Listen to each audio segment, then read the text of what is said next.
All right, so we talked about yesterday, like which term dominates, or the dominant term, especially as we approach infinity. So we're going to look here about rational functions. So recall that rational functions is one that is a form of like a polynomial divided by a polynomial. In chapter 7, you evaluated limits of rational functions graphically and with a table.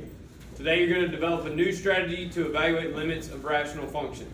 Okay, so a lot of times, we might have had something like indeterminate form with a rational function, but we're going to see here as we're approaching infinity that we can determine that dominant form. Okay, so all right, so 15. We got a team working together following limit problem. Okay, so they did like a I Spy, right? So they sent a person from the other team to spy on his team, and she was puzzled by what she saw. She says, "What did you do to get the second limits, and why did you do that?" Right? So this was step 1, and I'll write this out. So they go from step 1 to step 2. Okay, and what did they do there? How did they go from step 1 to step 2?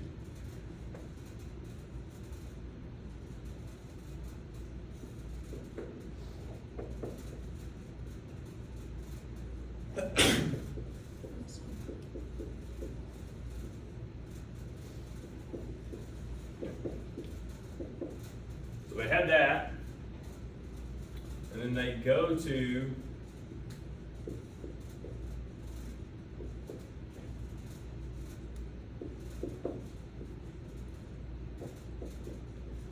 how'd they get there?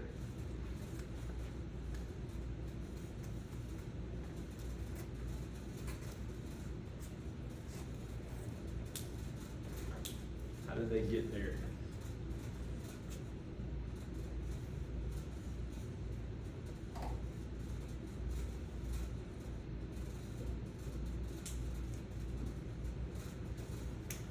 They cancel out the x's for those two. Yes, but notice something also happened here.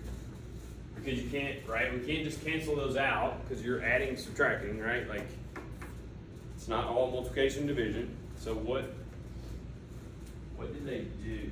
Because if they did it, they had to do the same thing to the top and the bottom.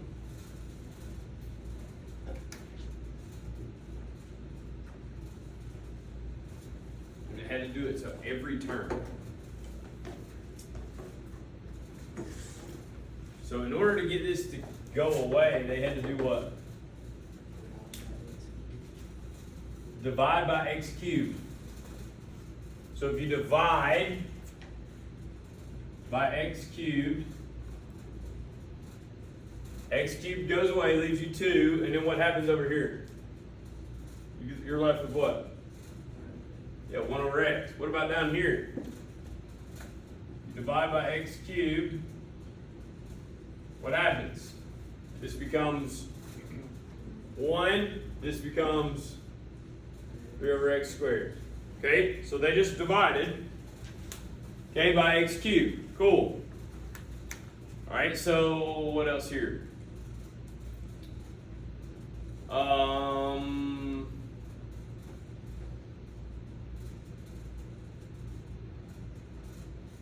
So what did he do to go to that limit? We decided. Now it says evaluate the limit as x approaches infinity. What do we know? What do we know about these two things as x approaches infinity?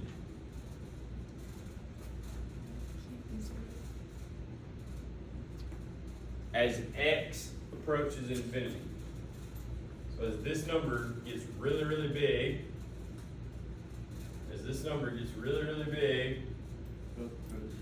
both of these approach 0. So what's our limit?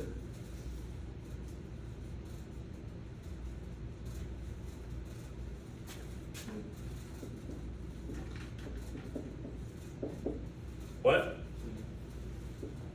2. Okay? 2. Awesome. Okay, so it says she was impressed with his work, but has another strategy to share. We use the dominant term as well, but in another way. We thought that the dominant term was the only part that mattered with limits to infinity, so we ignored all other terms. So she shows her work below. Well, okay, so if we go back to yesterday, what's the dominant term here?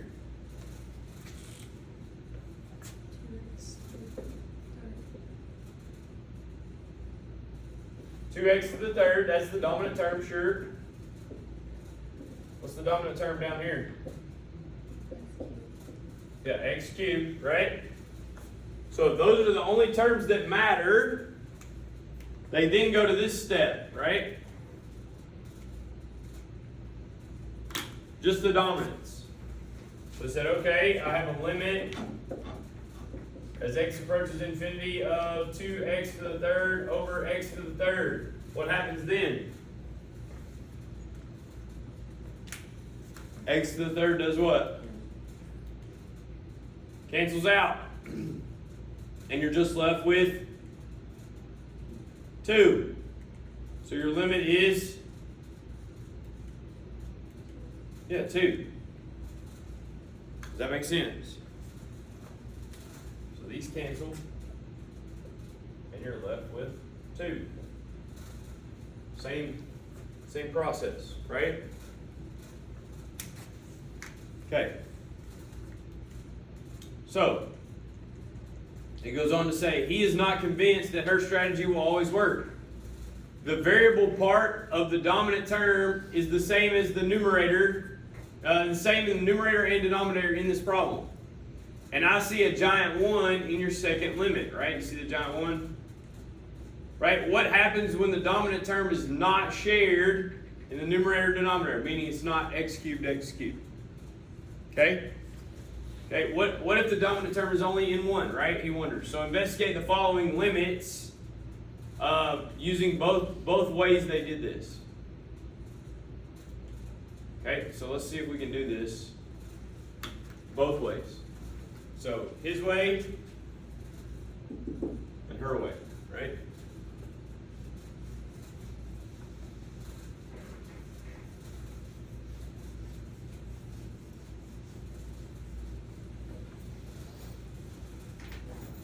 All right, so his way.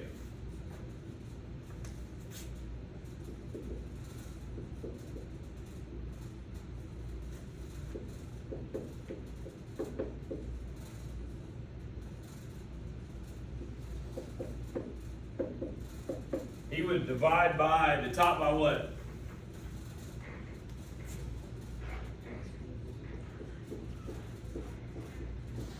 And the bottom by have to be x to the fourth, wouldn't it?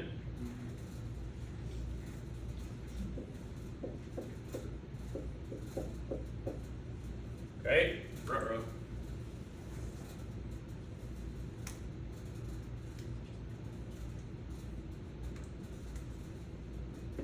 What happens here? 3 plus 2 over x to the fourth over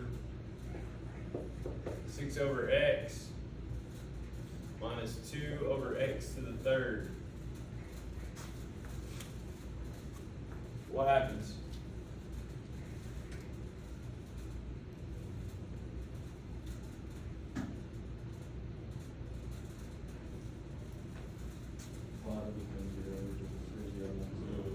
So this becomes 3 over 0, doesn't it? Right? This is 0 minus 0. And this is 3 plus 0. Can we do this? That's not good. Yes. What makes you turn this into 0? What are we approaching?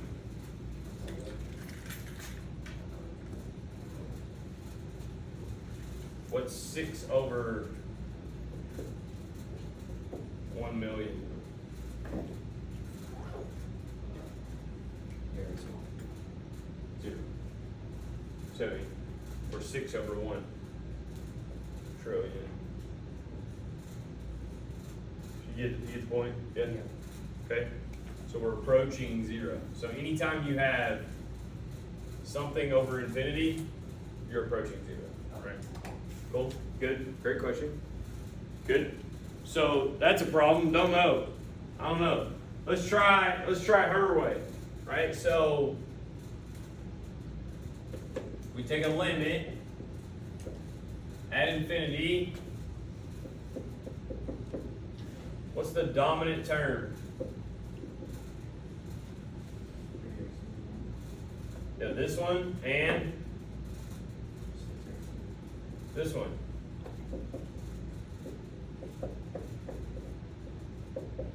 What happens now?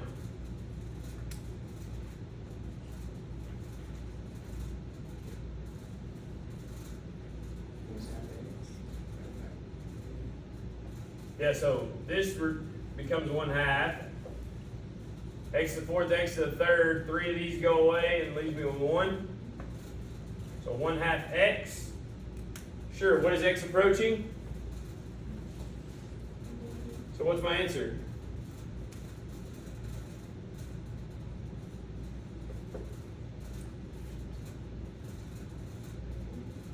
What? Yeah. Good. Sure it is. Right? Look at the next one. Look at the next one.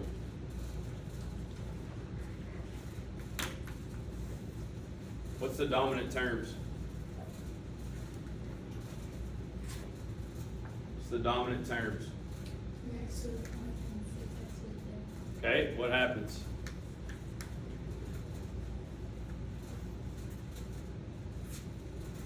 What happens?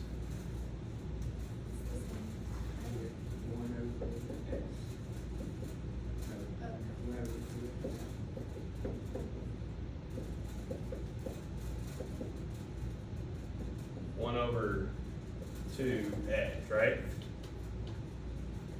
X is on the bottom now. We're approaching infinity, so what is this? 0. 0. Good. What we just talked about, right? 0. Good. Awesome. Okay. All right, so now let's see if we can do these fairly quickly. Right, we're using that dominant term method, right?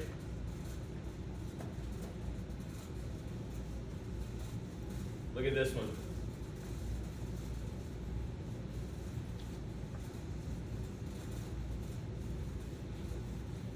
What happens? What's the dominant terms?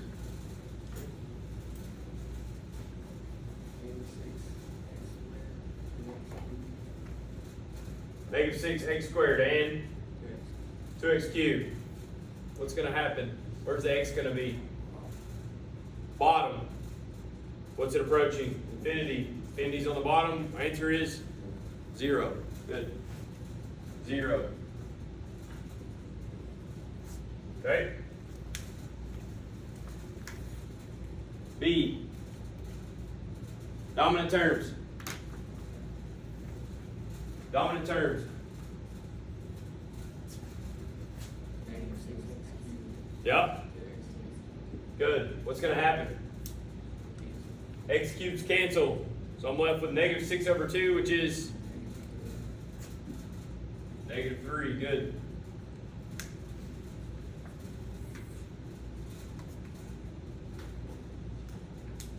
Awesome. Last one. Dominant terms.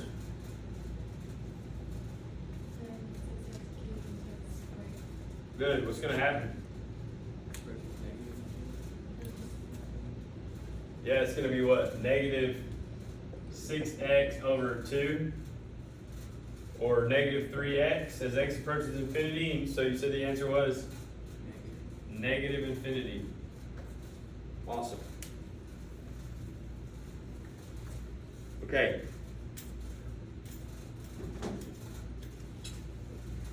I I may give this away. I don't want to give this away.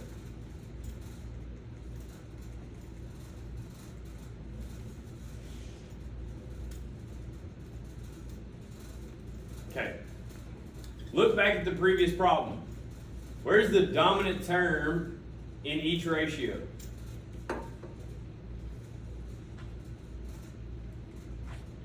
The most dominant term. Bottom. What was the answer? 0, right? Where was the most dominant term? They're the same. What was the answer? -3, right? -3. So it became this ratio, right? Where's the most dominant term? Top, right? So it approached either positive or negative infinity. What rules is that?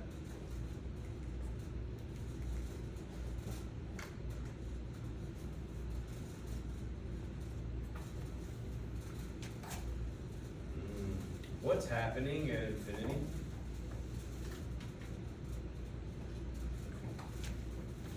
There's only 3 things a graph can do at infinity. There's only 3 things. What are they? Think about a graph. There's only 3 things it can do. If I have a graph, and we're approaching infinity, way over here, there's only 3 things it can do. It can approach 0-ish. Yeah, 0 or a number. So like that, right? Yes? What else could it do?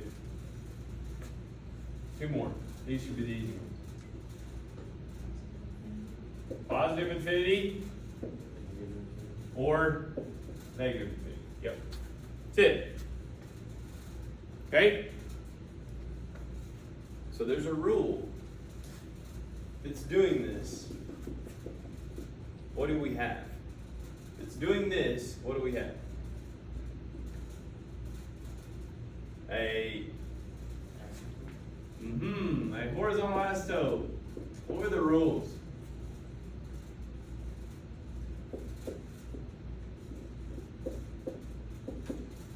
If the top is bigger, if M is greater than N, there's none. Meaning you approach what? Meaning you approach what? Positive or negative infinity. Right? Yes? Remember that? Okay? What's the other way this could happen? Okay? So like N's greater, the bottom's greater.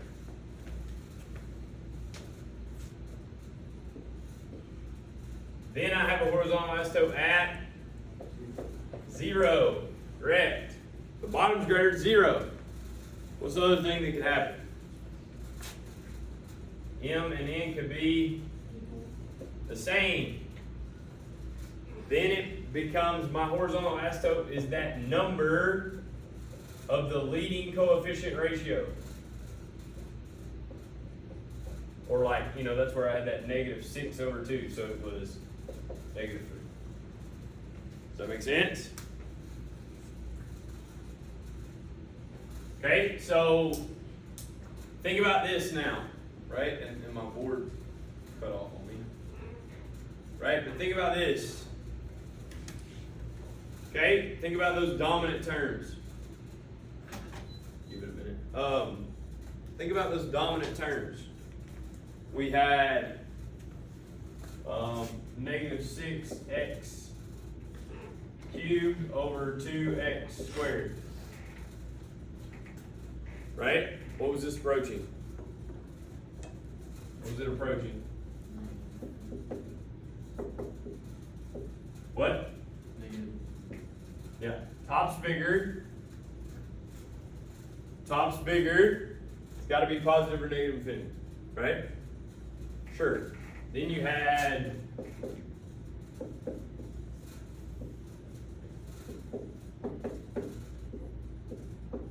the same, what was that approaching? The ratio, right? -3. And then you had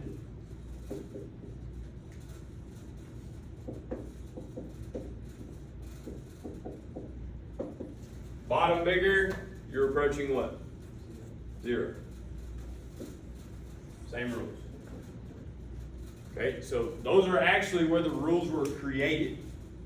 Okay, it's how they were created and where they were created. Okay, so horizontal asymptote rules or limits at infinity. Okay, so the next one here, and I'll try to get this back working, says, what about non-polynomial functions? Okay, so exponentials, logarithms, square roots, things we've looked at before. Okay, think about the race to infinity, so what we did yesterday. Okay, when you look at ratios of functions that both go to infinity, you need to look at dominant terms. Okay, so consider the functions below, and in each case, the numerator and denominator both approach infinity. Right, so state the dominant term, and then evaluate. Okay, so we'll look at these. This will reconnect here. But the first one is 2, the limit as x approaches infinity, of 2 to the x plus 8. Come on, here we go.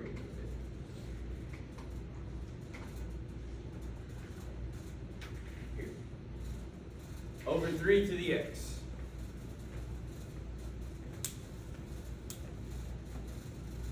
Okay?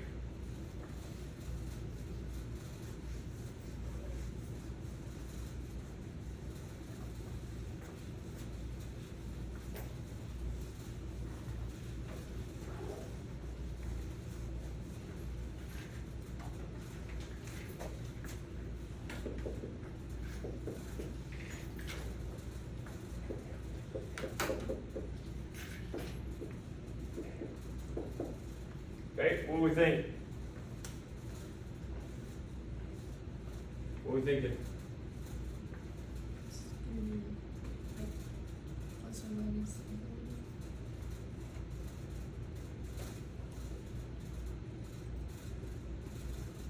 What's the dominant term?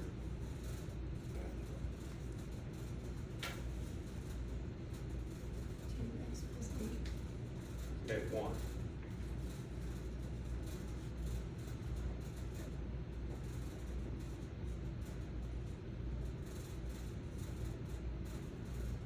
Because you're adding 8 plus whatever. Okay, so do this.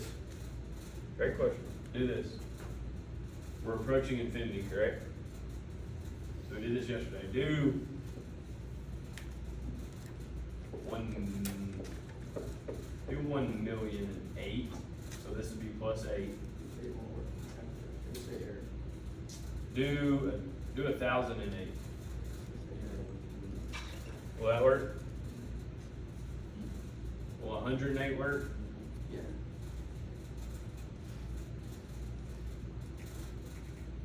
I got here. 100. 2 to the 108. What'd you get? 3.24 and then times 10 to the 32. 32 over 3 to the 100. 5.15 times 47. 27? 47. Oh, 47. Way bigger. What's it approaching?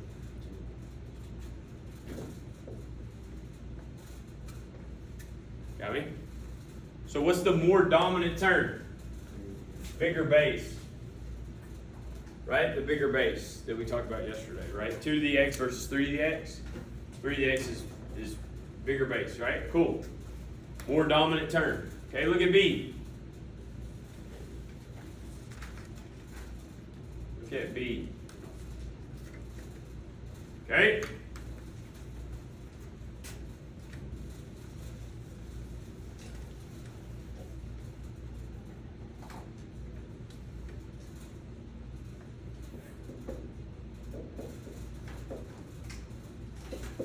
x plus 6 over 10 times the log of x. What's the dominant terms? X and the log of x, right? But which one's more dominant? X. So what are we approaching? 50. Great. Great. C.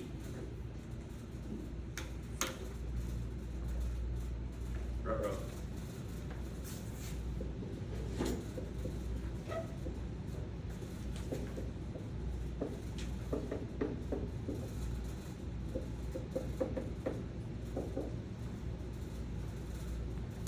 Dominant terms.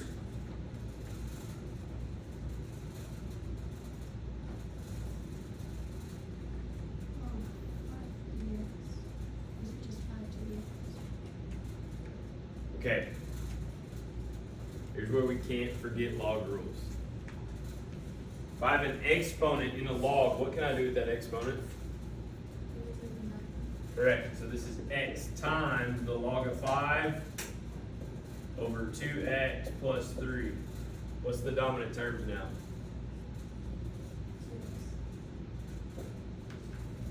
Those, right? So I can technically take this away. Now what happens? Somebody said it, they cancel. So what's my answer? Log of 5 over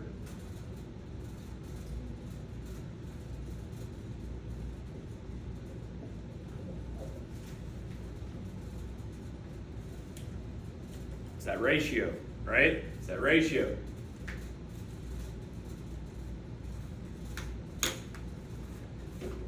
Okay, D.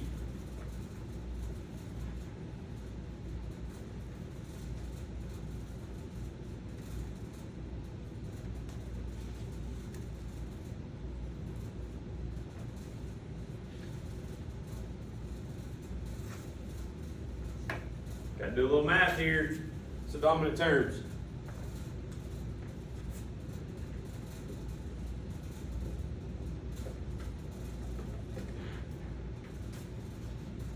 What's the dominant terms? Come on. What's this going to become? What's this going to become?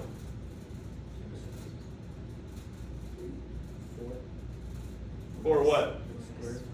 So this is going to become x squared over 4x squared. Dominant terms, right? Yeah, now there's a lot more math to that, right? There's a lot more square root stuff going on. There's a lot more square distributing going on, right? But the dominant term is all that matters. Now what happens? It's the ratio, which is what?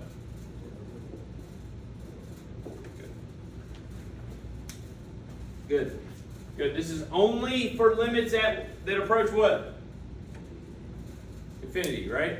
Or negative infinity for that matter. Okay? Alright, they try to confuse you here. These ought to go fast though. Dominant term. Negative x cubed and what's more dominant? So what's my answer? Negative infinity. Good. Negative infinity. Going fast, right? We're almost out of time. Most dominant. And x to the fourth, right? Becomes a ratio. 5 over 15 reduces to 1/3. Good. Try to trick you again. What's this going to become? 8x cubed. X cubed, dominant. Same, x cubed, so it becomes a ratio, which we said was 8 over 3. Perfect. Good. Questions?